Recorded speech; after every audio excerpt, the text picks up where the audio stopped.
So no doubt, if you have showed up here today, then you likely have a kiddo that is on the digital things and you are looking for guidance and support in that realm, right? Well, today I'm going to talk about Bark's annual report where they basically summarize all of the things that they analyzed over the year of 2020 and help give you guidance on things that you need to be looking out for. This is profoundly amazing that they are able to produce this and give us a starting point for moving forward in this year of 2021. Stay tuned. Welcome to your source for tips, tools, and support to help you be that mom that is tuned in and proactive for yourself, your family, and for the wild ride of raising kids in this digital age. Inspired by a mother's love with a relatable, real-life, proud to be that mom flair. This is the Be That Mom movement with your host, Dolly Denson. Hey friends, did you hear? There is an app that will transform the safety of your kid's smartphone and technology use. It is my favorite way to sleep easy at night and have peace of mind because it is monitoring my kids' activity online without me being in their business. It is the Bark app. And yes, bark like a dog, bark, bark, bark. It tells you when there's something that you need to be concerned about. Starting at a small fee each month, you can protect your whole family across all devices. Get connected with Bark today. Use code BeThatMom for 20% off your subscription for life and get a 7-day free trial to check it out.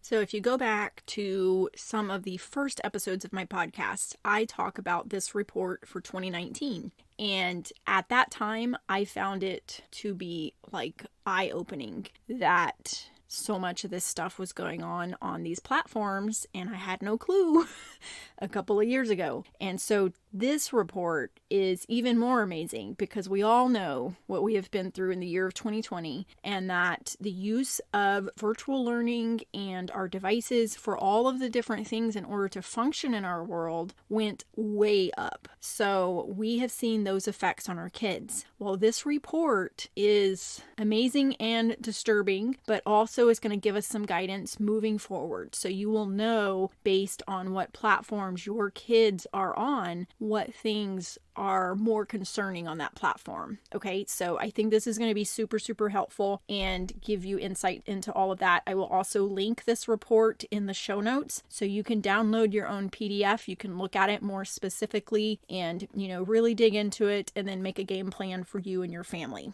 Okay, so Bark says in this report that they analyzed 2.1 billion messages across text, email, YouTube, and more than 30 apps and social media platforms. And these findings exclude school-based accounts. So these are all personal accounts. So bullying is the first section, and it says 76% of tweens and 82% of teens experienced bullying as a bully victim or a witness. And alerts for cyberbullying range from mean-spirited teasing to hateful threats and provocations. I can't say that word.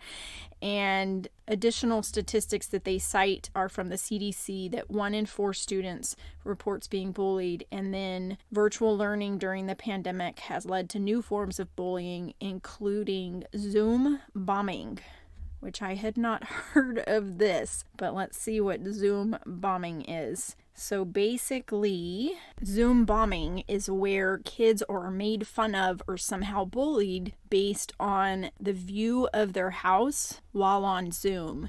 So if it was in their bedroom, if the bedroom was messy, if there was something in the background, kids would bully each other based on what they would see in the Zoom room. So I had not heard of that until I looked at this report, and wow, that is amazing. The next section is mental health. It says 45% of tweens and 66% of teens engaged in conversations about depression. 66% of teens, 45% of tweens, or the younger kids. That's amazing. Alerts for mental health range from mild pessimism to talking about or planning to attempt suicide. Additional statistics they cite include that hospital visits related to mental health for kids aged 5 to 11 and 12 to 17 increased by 24% 24% and 31% respectively. And then nearly a third of high school students were unhappy and depressed, much more than usual this past spring. I think we all know that that's probably not super surprising, but the statistics still kind of blow my mind. The next section is violence,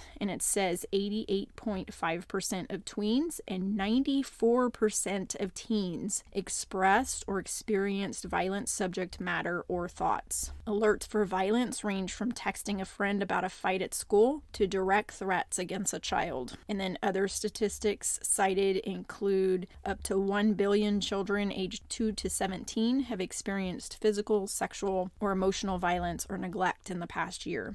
And a recent study warned of the high risk of childhood exposure to family violence during the COVID-19 pandemic. Now, the next section is drugs and alcohol. It says 78% of tweens and 91% of teens engaged in conversations surrounding drugs and alcohol. These stats really blow my mind to be in the 90% range for these things. Holy cow, that means almost every child that was online on social media or whatever has experienced this. Wow. It says alerts for drugs and alcohol can range from text about prescriptions to videos of a child consuming illegal substances. Additional stats that are cited include the frequency of both alcohol and cannabis use increased for young people after social distancing measures were put in place, and 49% of young people were using substances by themselves, 31% did so with peers via technology, and 23% with friends in person. Now, the next section is self-harm and suicide. Thankfully, the numbers on this are lower. It says 41% of tweens and 66% of teens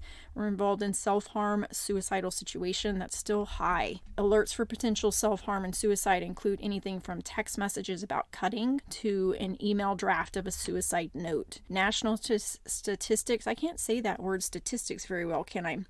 Surrounding self-harm and suicide. Suicide is the second leading cause of death, ages 10 to 24, and increased screen time and isolation due to COVID-19 have negatively affected the mental health of teens and tweens all across the world. The next section is sexual content. It says 70% of tweens and 87% of teens encountered nudity or content of a sexual nature. 87%. Holy cow. Alerts for sexual content can be anything from web searches for explicit content to a child receiving nude photos. Do you remember in my episode from last week where I talked about pornography being one click away on a lot of platforms that kids are on? This is it. Holy cow. Additional stats are that sexting laws vary from state to state. Be sure to know the laws in your area. Research shows that teen sexting is associated with increased risk of bullying and victimization. And if you don't know what sexting is, it's basically kind of like flirt talk, as well as sending pictures and different things through text or through the message parts of social media. Now, this is the part that I found to be really interesting. It breaks down some of these stats and tells us which apps are more prone or have the highest detection of these things. So the top 5 platforms that were flagged for severe sexual content, the number 1 is Kik, K-I-K. I don't even know what that is. My kids aren't on that. The second one is Spotify. The third one is Tumblr. The fourth one is going to blow your mind, Pinterest, and the 5th one is by text message. Number 1 was Kik, number 2 Spotify, number 3 Tumblr, number 4 Pinterest, and number 5 texting. So if your kids do those activities, be aware of that. The next category for the top 5 apps or platforms is suicidal ideation. The number 1 platform that had that detected was Twitter. The number 2 was Instagram. The number 3 was Discord. Number 4 was TikTok. And number 5 was Snapchat. So that was for suicidal ideation detection. Okay, Twitter, Instagram, Discord, TikTok, Snapchat. The next section is about depression, and the top 5 apps were Twitter, Instagram, Discord, Snapchat, and TikTok. So that was pretty much exactly the same as the suicidal ideation, except for the last one, TikTok and Snapchat were flipped. Now, the next section for top 5 apps is body image concerns. I think this is huge, huge, huge, especially if you have girls. I think this is a very huge issue with their self-esteem and one reason to keep your girls off of social media platforms as long as you can. And then when you do allow it, communicate with them about all bodies are perfect, and a lot of what you see on social media is not real life, and you should not compare yourself to any picture and anything that you see. Pictures can be doctored, pictures can have filters, and so the pictures that you see on social media and everything portrayed on social media is often a highlight reel, is not real life. So when you do allow your girls and boys to have the social media platforms, body image concerns is such a mega powerful thing that we need to have more voice about with our kids, okay? The top app for body image concerns is TikTok. The second one, again, surprises me. I did expect TikTok to be the top for body image concerns, but the second one is Pinterest. I had no idea. I have only used Pinterest to look up recipes and things. I just had no idea that Pinterest had this sort of impact. The third one is Instagram, and I could have guessed that that would be one of the top ones. And then the fourth one is Twitter, and the fifth one is text messages. You've probably heard me talk about it in one of my episodes on the danger of text messages, but it's not something that I originally thought was anything to worry about. And when I shut down all of the social media things that I had allowed, I kept texting available and didn't realize the danger of it at that time. So definitely monitor text messages. Okay, and then the next section is the top 5 apps or platforms for bullying. Number 1 is Twitter. Number 2 surprises me. Number 2 is Spotify. I had no idea on that one. Number 3 is Instagram. Number 4 is Snapchat, and number 5 is Discord for bullying. Number 1 is Twitter. So I kind of would have guessed that for Twitter, Instagram, Snapchat, but not Discord or Spotify. Now, the top 5 apps for hate speech. These kind of surprised me. A couple of these surprised me too. Number 1 is Spotify. I guess I need to check out Spotify closer. I just thought it was a place for you to stream music. I will have to check that one out. The second one is Tumblr. The third one, Snapchat. The fourth one, Instagram. And the fifth one, Discord. So hate speech, Spotify, Tumblr, Snapchat, Instagram, Discord. I would have thought Snapchat and Instagram would have been at the top for that. And then the last section that they highlight is for violence. And the number 1 app flagged for severe violence was Spotify. Number 2 was Twitter. Number 3 was Reddit. Number 4 was Instagram. Number 5 was Discord. So we see a common thread among some of these apps, but I'm still surprised with Pinterest. I thought Spotify was simply for music. I knew Discord was probably an issue. I know nothing about Reddit. I need to educate myself on that. But I hope that this was helpful for you in seeing that all of these apps have a risk. If you have given a smartphone and you feel like you need to adjust, I highly recommend the Pinwheel phone as a dumb smartphone. I also have a link for the Gab phone if you want to compare the two.